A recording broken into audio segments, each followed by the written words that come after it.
uma correção de uma informação, uma complementação da informação do vídeo anterior, veio do Magson Lee, a quem agradeço aí a contribuição.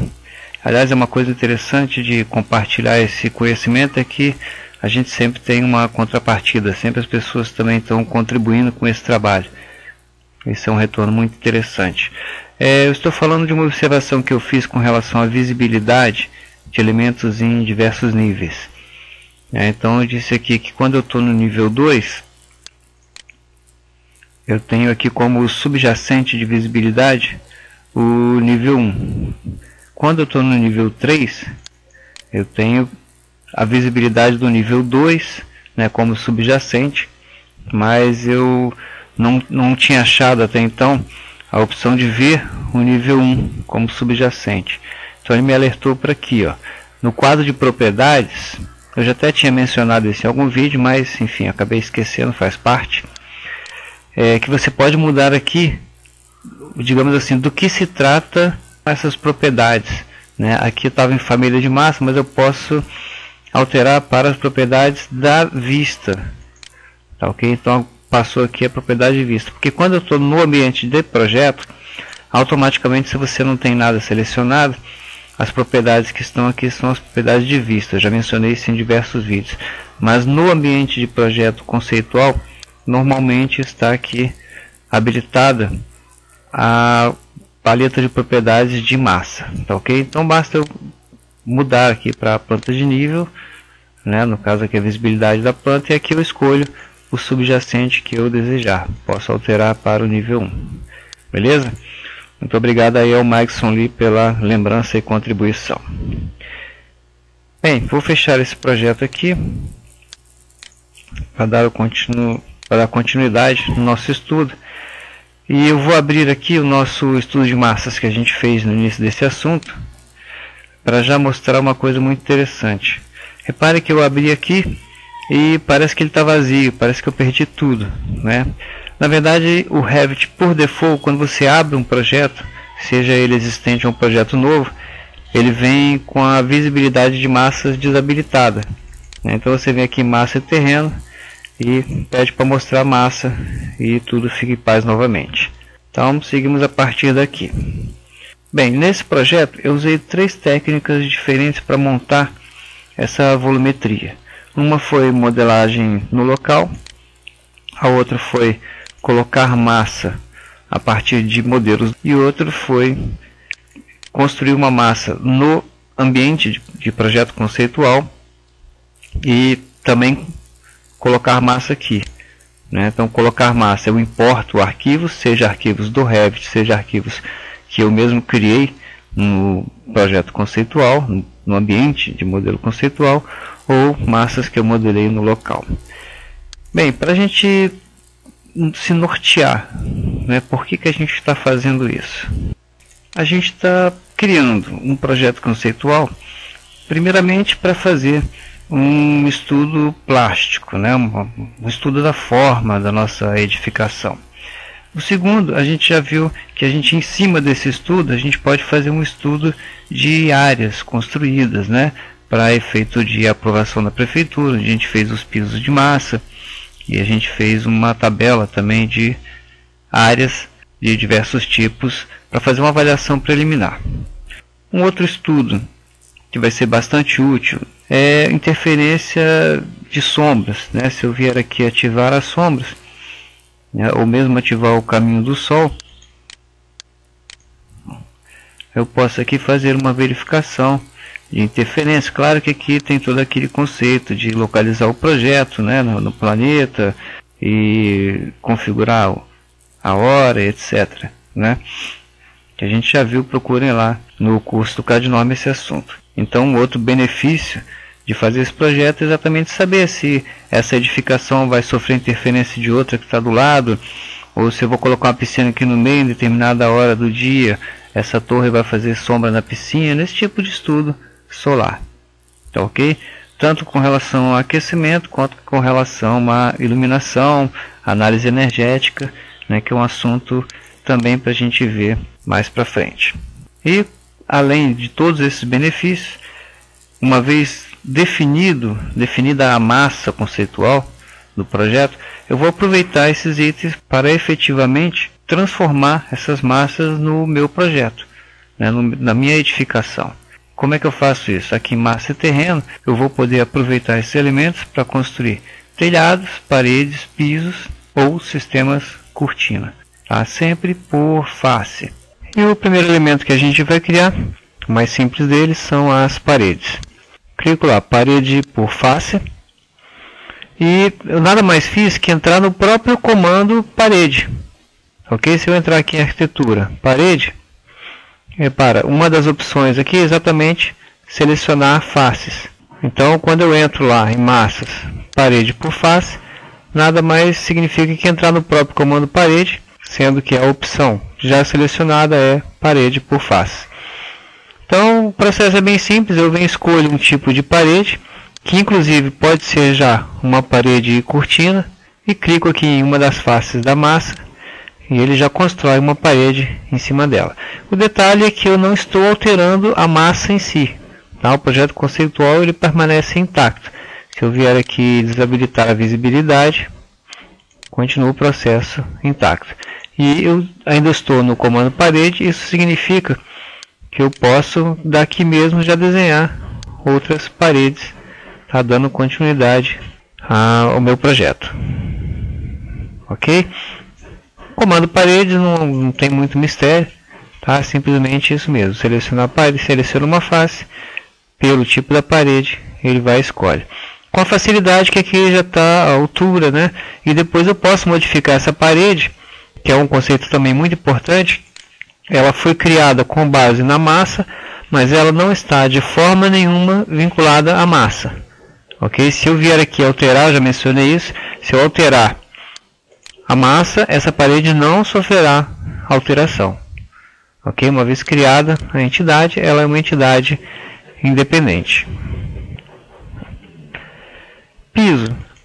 A criação de piso ela já é um pouco diferente, porque ela depende da existência de pisos de massa.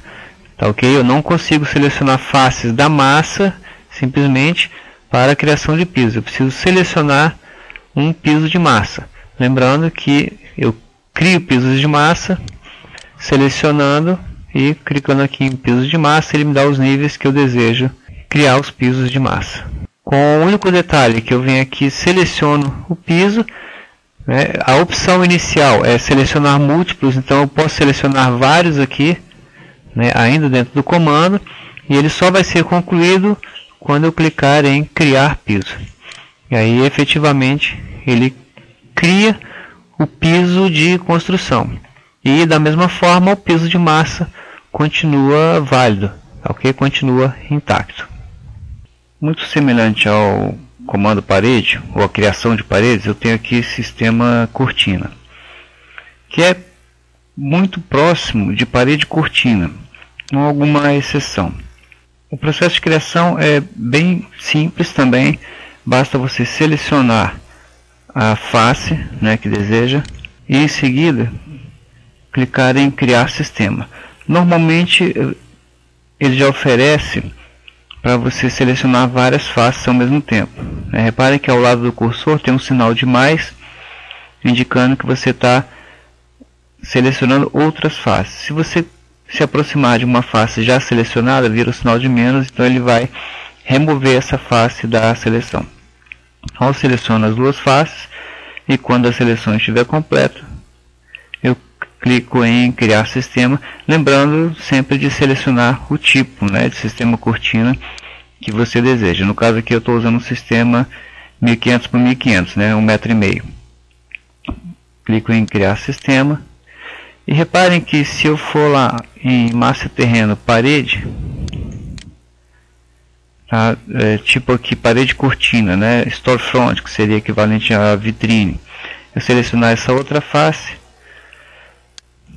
teria praticamente o mesmo efeito, né? E do ponto de vista de edição também eu tenho as mesmas propriedades, né? Remover segmentos, né? Quem tiver alguma dúvida volta lá em paredes, né? Paredes cortinas no curso intermediário.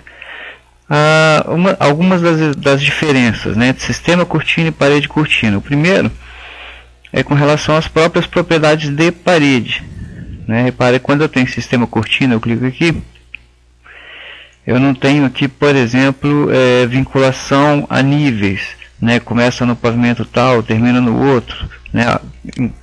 Como eu tenho aqui em parede, por exemplo, restrição de base no térreo, restrição superior conectado, tá ok?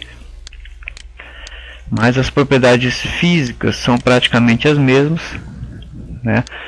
Onde eu edito o tipo, por exemplo, e aqui eu vou ter os montantes de contorno, montantes internos, ok? Praticamente as propriedades de tipo são praticamente as mesmas, ok? Só que o sistema cortina não vai funcionar efetivamente como parede. E em alguns casos, como eu vou mostrar agora, em determinadas superfícies um pouco mais complexas, né? Como por exemplo essa cúpula aqui, que poderia ser um domus, né? Se eu tentar colocar aqui parede cortina, um tipo de parede cortina aqui, não vai ser possível. Mas se eu tentar colocar um sistema cortina aqui, aí ele já vai aceitar. Ok? Claro que aqui gerou um elemento esdrúxulo, né? Porque 1500 aqui é um tamanho incompatível com o tamanho da esfera em relação à edificação. Mas de qualquer modo, essas são algumas diferenças entre parede cortina e sistema cortina. Ok?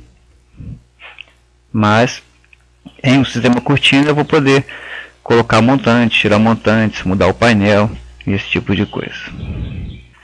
Telhados por face, bem semelhante a todos os outros. Basta selecionar uma face, né? Depois, claro, de selecionar o tipo de telhado adequado, né? Pode ser um telhado rígido ou aqueles processos, né? Dar uma olhada no curso de telhados, colocar as terças, né? Então, quando eu desejo usar a massa para colocar o telhado, é interessante que esse telhado já tenha a inclinação, né? Que eu não tenha superfícies retas aqui, né? Vamos colocar um tipo de telhado genérico aqui, seleciono a face e criar telhado. Está lá criado meu telhado. Aqui é um telhado bem simples, né? Mas se eu quisesse criar um telhado já com aquela inclinação, como é que eu faço? Vou fazer uma simulação rápida aqui de desenhar uma massa no local, chamar de massa 1, tá? Definir como plano de trabalho esse aqui. E vou criar uma linha qualquer. É só um exemplozinho bem simples aqui de como eu criaria um telhado inclinado, tá? Não estou me preocupando nem com medidas, nem com nada disso. Apenas selecionando aqui, criar a forma, puxa aqui um pouquinho mais, né? Seria, por exemplo, uma entrada aqui. Eu vou lá, escolho, concluo essa massa, né? Não criei nenhuma massa simétrica. E massa terreno, telhado, seleciono a face inclinada, selecionaria o tipo caibros, por exemplo, terças ou ripas, né? E criar telhado, criei lá o tipo de telhado. Então, para fazer os telhados um pouco mais complexos, seria bastante adequado.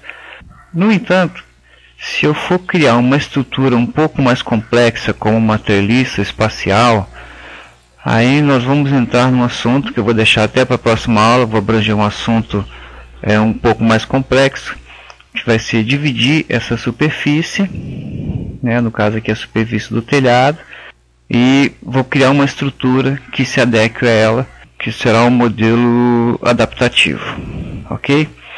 Para todos esses elementos criados até agora, ou seja, pisos, paredes, telhados e sistemas cortina, eu vou poder desenvolver listas de materiais bem precisas, tá? Tabelas de quantidades de todos os montantes, as ripas, enfim, aqueles elementos que a gente viu exatamente da mesma forma. O que não vai acontecer exatamente pelo mesmo processo quando tratarmos de modelos adaptativos. Vamos ficar com esses conceitos por enquanto. na próxima aula a gente desenvolve melhor esse assunto, ok? Grande abraço e até lá.